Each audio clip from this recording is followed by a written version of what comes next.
We liked the idea of a deathless who wasn't embroiled in all the politics or was, really cared about taking over the world or anything like that, but really cared about finding fine works of art that were made into weapons and trying to collect those things. And that he reached a point a few hundred years ago where he'd found what he thought were all the finest weapons crafted in the land and kind of retreated to his cavernous cache of treasures and sat on his throne and began thinking about what cool weapons he could find next, and then just kind of lost himself in thought for a couple hundred years. So he's just sitting there on his throne when Siris or Isa stumble across him. And the only thing that brings him out of his centuries-long stupor is seeing the gleam of the weapon in your hands.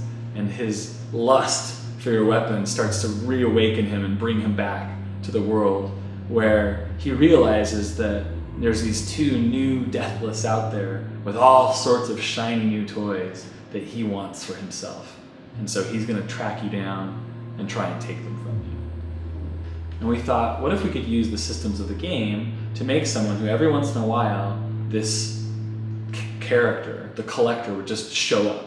And he would replace whatever normal fight would normally be there. He'd just kind of drop in and he'd offer you a challenge, an optional challenge. You don't have to fight the collector. You can always say, nope, I don't want to accept your challenge.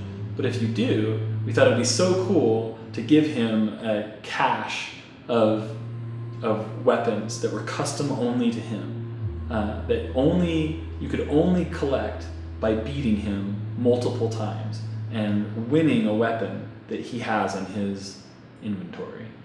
But the cost of that would be risking the weapon you're going to fight him with in your inventory.